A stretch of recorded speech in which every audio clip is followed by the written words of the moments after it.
Today I'm going to show you my everyday sourdough bread. I've tested a lot of sourdough recipes over the years, and this is the one that I use all the time now. It's simple, reliable, and perfect for sandwich bread. You don't need a mixer or any special equipment for this either. I'll walk you through the entire process step by step, starting with weighing out 100 grams of active sourdough starter. Before we start mixing the dough, I want to talk a little bit about the sourdough starter. I keep my starter at room temperature and I feed it every single day. A lot of people store their starter in the refrigerator, and in my opinion that's one of the first mistakes people make when they're learning sourdough. When you put a starter in the fridge, it basically goes dormant. It stops doing what it normally does. So anytime you want to bake with it, you have to pull it out and feed it for a couple days before it becomes active again. By keeping a starter at room temperature and feeding it daily, it stays active all the time. That makes it much easier and much more reliable to bake with. Later in this video, I'll show you exactly how I feed my starter each day. It's a really simple process. Alright, let's get back to the recipe. In this bowl I've added 100 grams of active sourdough starter and 700 grams of lukewarm water. You can use cold water if you want. The dough will still work. It'll just take longer to rise. Next I'm adding 15 grams of salt. I like to mix in between each addition to make sure everything is dissolving and combining well, especially the starter and the water. I also like to break this recipe into a 2-day process, which is why you'll notice the lighting changes a little throughout the video. I usually make the dough at night and I let it rise overnight. For me, it just makes more sense to mix the dough the night before, so I'm not waiting around all day for it to rise. By morning, the dough will be ready to shape and bake. Now that everything else is mixed together, we're going to add the flour. This recipe uses 1,000 grams of all-purpose flour. I'm using the organic flour from Costco, which actually has a slightly higher protein content than most all-purpose flours, so it behaves a little more like bread flour. Using good quality ingredients really matters in bread baking, and that starts with good flour. I scoop the flour directly into the bowl and weigh it on a scale to make sure the measurement's accurate. I'll start mixing with the fork until the dough becomes really thick and sticky. Once it gets to that point, I switch to using my hands and start mixing everything together. From here on out, I'll mostly just be using my hands. You don't need any special equipment or mixers to make great sourdough. At this point, we're just mixing the dough until everything comes together into what's called a shaggy dough. Right after this first mix, it really doesn't look like dough yet. It'll be very clumpy. Some areas will feel wet, and other areas will feel dry. You'll even feel small clumps of flour when you mix it with your hands. That's completely normal. This first mix is really just about letting the flour hydrate. As the dough rests and we come back to fold it later, the gluten will continue to develop and the dough will start to feel smoother and more elastic each time. This is a 70% hydration dough, so it feels fairly wet. If you're not used to working with wet doughs, it might feel a little awkward at first, but trust me, it all comes together in the end. Now that the dough is mixed and shaggy, we're going to cover it and let it rest for 1 hour.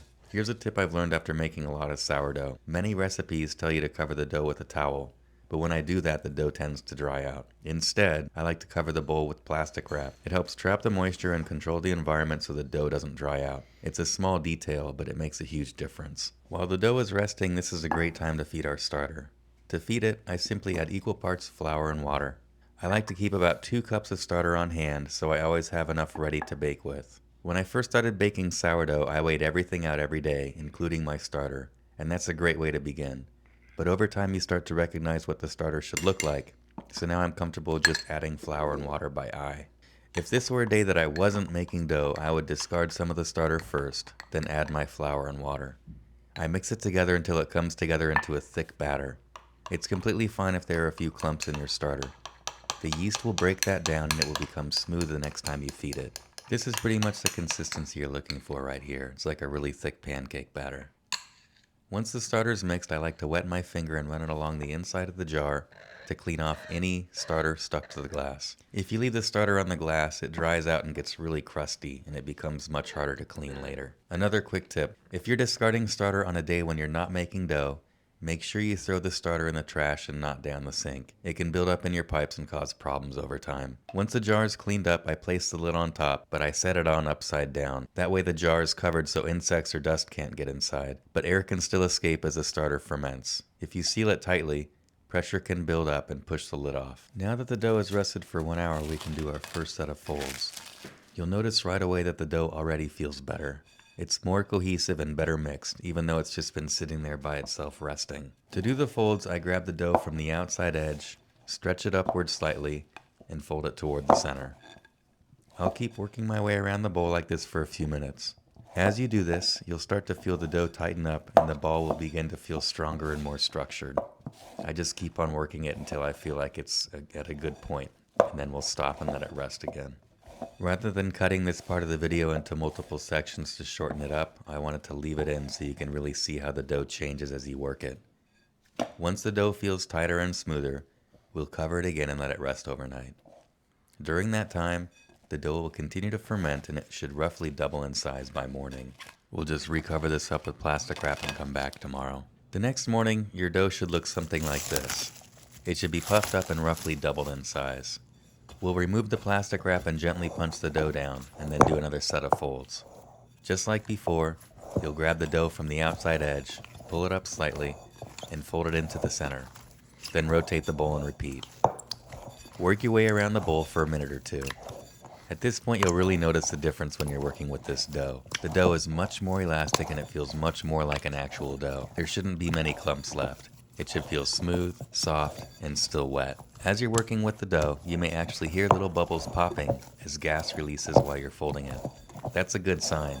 It means the fermentation is active and the dough is doing exactly what it should. I'll keep folding the dough like this for a few minutes. Then I'll cover it and let it rest for an hour before our last set of folds. For this last set of folds, the dough feels really good. It's very elastic, it's smooth, and it looks exactly how we want it to look at this stage. One important tip here is to resist the urge to add extra flour. This dough is supposed to feel wet and a little sticky. If you're not used to working with dough like this, it might feel unusual, but trust the process. It will come together as you continue working with it. Once we turn the dough out of the bowl, you can already see all these beautiful little air bubbles forming inside the dough. Now the dough is ready to be turned out onto our work surface. I'll put down a couple scoops of flour where the dough will land. I like to spread the flour on my work surface as well, so it's not going to be too thick in one area and it just gets a nice light coating all the way around the bread. This is just to keep the dough from sticking to the counter. Once the dough is on the surface, I'll lightly roll it in flour so the outside isn't sticky either. Then we'll cut the dough in half to make 2 loaves. It's important not to add too much flour here. We just want enough so the dough doesn't stick, but not so much that it dries the dough out. At this point the dough is still pretty wet, so it helps to work fairly quickly. Next week I'll be showing a pizza dough recipe and you'll see that I move really fast when I'm shaping those dough balls. This sourdough is a lot more forgiving than pizza dough, but it still helps keep things moving so the dough doesn't stick to the counter or your hands while you're working. I like to use my bench scraper to cut my dough in half. And then what I'll do is I'll take one of those up and I'll just move the flour off to the side so there's not too much of it. And I'll just work this into a nice round ball. Again, it's just a couple more folds from the outside into the center. We're just going to shape this so it feels good in our hands and nice and tight. What happens as you're working these doughs is you can feel the tension kind of build the more you fold it. So we'll just do a couple folds here until it feels good. We'll flip it. And then we'll just lightly flour it and let it sit here for another hour or so before we cook it. And then we'll just repeat that process with the second loaf as well. At this point, I don't bother covering the dough with plastic wrap. We'll be baking these pretty soon, so I just let the loaves sit on the counter while the oven finishes preheating. We'll preheat the oven to 400 degrees. If you have a convection oven, go ahead and turn the fan or convection setting on. The fan helps circulate the heat and keeps the temperature more even throughout the oven. We'll also place our cast iron pots in the oven while it preheats so everything comes up to the temperature together. Once the oven has been fully preheated for about 30 minutes, the pots will be nice and hot and we can go ahead and add our oil and then put our dough into the pot. When you add the oil to the hot pot, you should see it move around very quickly, and sometimes it may even start to slightly smoke. That's a good sign the pot is nice and hot. Next, carefully place the loaf into the pot. Then I'll use a razor blade to score the dough. I like to make one long cut down the top, and then I'll go back and make a second cut along the same line, just slightly angled. This helps create a nice texture on the outside of the loaf as it bakes. You can definitely get fancy and do decorative scoring, but I usually keep it simple with just this one cut. Once the loaves are scored, we'll cover the pots and place them back in the oven. Baking the bread covered in a cast iron pot traps the steam that comes off the dough as it bakes. That steam helps the bread expand and develop a really nice crust on the outside. We'll bake these at 400 degrees for 30 minutes with the lids on. After 30 minutes, we'll take the lids off the pots and check on the loaves. Most of the time the bread will still be pretty light in color at this point, so I'll put them back in the oven with the lids off and continue baking at the same temperature for about another 20 minutes so the crust can brown. For whatever reason, these loaves actually got pretty brown even with the lids on, so I only needed to bake them for about another 10 minutes with the lids off. After about 10 more minutes, this is what the loaves look like. Like I mentioned earlier, I usually bake them for 30 minutes covered and about 20 minutes uncovered. But every bake can be a little different, so it's important to keep an eye on the bread each time when you make it. What I'm really looking for is a nice dark crust that's crisp and crunchy.